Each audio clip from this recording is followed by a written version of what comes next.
Bismillahirrahmanirrahim. Assalamualaikum warahmatullahi wabarakatuh. Apa kabar semuanya? Semoga semuanya dalam keadaan sehat walafiat. Amin ya robbal alamin. Nah, kali ini sebelumnya saya akan memperkenalkan diri saya. Nama saya Kiki Amelia. Saya dari kelas 7E Universitas Hamzanwadi. Nah, kali ini saya akan menjelaskan tentang pendidikan multikultural. Perkembangan ilmu pengetahuan, teknologi, dan seni telah menghadirkan tantangan dan sekaligus peluang baru bagi umat manusia dalam segala dimensi kehidupannya. Globalisasi merupakan implikasi logis dari kemajuan iptek. Indonesia memiliki keberagaman budaya, agama, etnis, suku bangsa, dan bahasa yang dimiliki oleh bangsa Indonesia dapat menjadi modal dasar dalam membangun jiwa nasionalisme dan patriotisme sebagai bangsa yang besar dan kokoh. Nah, di sini saya akan menjelaskan tentang hakikat multikultural. Pengertian multikultural menurut beberapa para ahli. Yang pertama, Pilar tahun 2004. Multikulturalisme merupakan institusi nasionalisasi dan dari keanekaragaman kebudayaan yang dimiliki oleh kelompok-kelompok tertentu di dalam suatu nation state atau bahasa, bidang-bidang atau sistem hukum kebijakan pemerintah dalam bidang kesehatan dan perumahan pendidikan di bidang lainnya. Nah, yang kedua menurut Suparlan 2002. Multikulturalisme merupakan paham yang mengakui suatu perbedaan dan keberagaman dalam bingkai kebersamaan dan kesederajatan. Demokrasi merupakan salah menjamin bangunan atau komponen sebuah multikulturalisme. Multikulturalisme, masyarakat mempunyai kebudayaan yang berlaku umum yang mana coraknya seperti sebuah mozaik.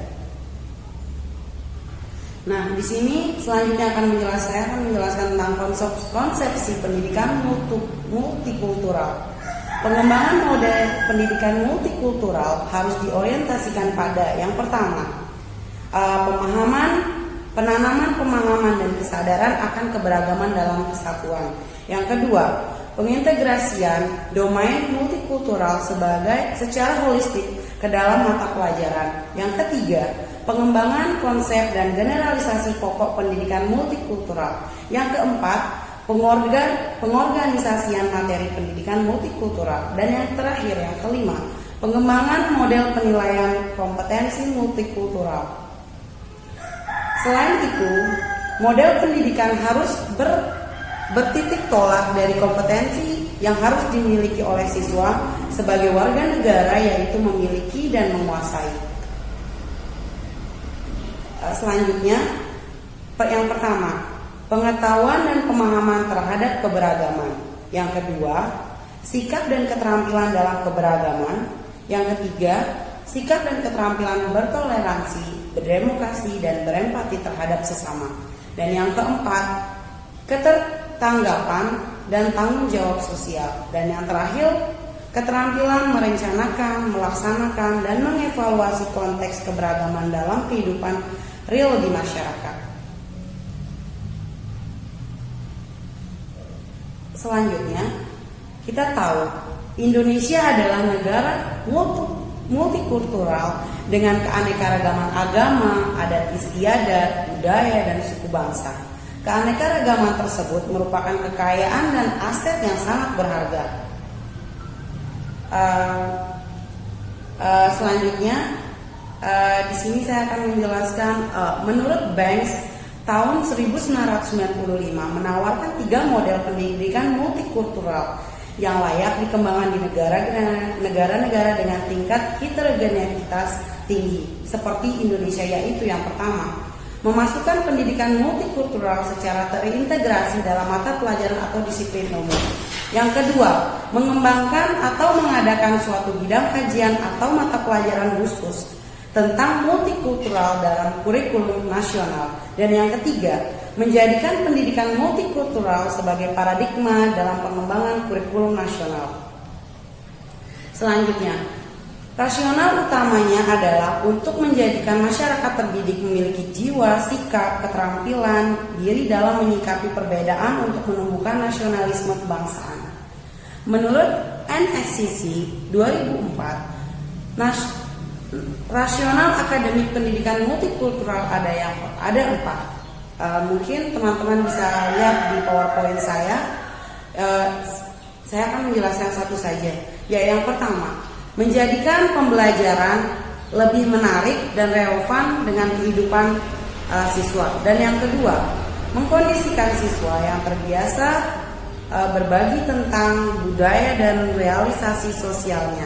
Dan yang ketiga, membelajarkan siswa tentang budaya, diri, lingkungan, dan bangsanya. Selanjutnya, 3 jenis pendidikan multikultural yang dikembangkan di beberapa negara Amerika, Asia, Eropa, dan Australia. Yang pertama, pendidikan multikultural yang menekankan pada pencapaian informasi. Dan yang kedua, pendidikan multikultural yang menekankan pada bagaimana siswa belajar tentang keberagaman. Dan yang ketiga, model pendidikan multikultural yang menekankan pada isu dan tindakan sosial.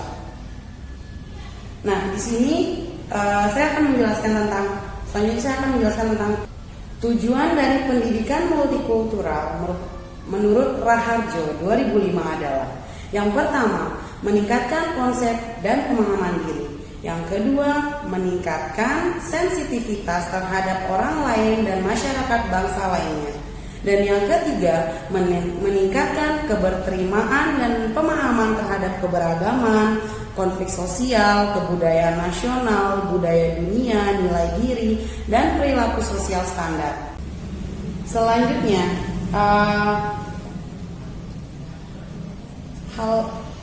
dari tujuan tersebut, hal itu dapat dilaksanakan melalui yang pertama, pengembangan personalita atau fisik, emosi, intelek, etika, dan moral. Dan yang kedua, mengembangkan pengetahuan dasar tentang masyarakat. Dan yang ketiga, mengembangkan kreativitas dan eksplorasi bebas. Dan yang keempat, pengintegrasian pendidikan multikultural dalam kurikulum pendidikan nasional dengan porsi yang proporsional. JNS 2001 menyatakan bahwa fokus pendidikan multikultural diarahkan pada yang pertama, pembentukan karakter, dan yang kedua, pelatihan hidup bersama dan dalam keberagaman, dan yang ketiga, pembentukan jiwa yang bertanggung jawab, dan yang keempat, pelatihan keterampilan sosial dan moral melalui pengembangan sistem kerja kooperatif, dan yang kelima, pengembangan jiwa dan keterampilan bertoleransi dan berdemokrasi. Nah, pendidikan multikultural dalam PPKN dan IPS. Melalui pembelajaran PKN, siswa dapat belajar dan melatih potensi dirinya secara optimal tentang tata cara hidup, menghadapi masalah, dan menyelesaikan masalah. Pembelajaran IPS, pendidikan multikultural dalam pembelajaran IPS telah diarahkan pada upaya bagaimana menjadikan siswa mengenal potensi diri mereka dan lingkungannya, sehingga mereka dapat hidup secara harmonis dalam tatanan masyarakat yang dinamis dan selalu berkembang secara media strategis dalam pembentukan siswa sebagai warga negara yang baik. Nah, menurut NCCS 2004 merekomendasikan sebuah strategi pengembangan pendidikan multikultural dalam social studies atau pendidikan IPS melalui integrasi materi multikultural terhadap ke dalam setiap unit atau kompetensi dasar sesuai kelas dan semester siswa tersebut. Namun, ada catatan yang harus diperhatikan bahwa integrasi pendidikan multikultural secara korelasi dalam setiap unit atau pokok bahasan harus bersifat proporsional sehingga ada keseimbangan antara pengembangan disiplin ilmu dengan pendidikan multikultural. Mungkin hanya ini yang bisa saya sampaikan terkait tentang pendidikan multikultural. Bila ada salah kata, Saya mohon maaf, terima kasih, dan wassalamualaikum warahmatullahi wabarakatuh.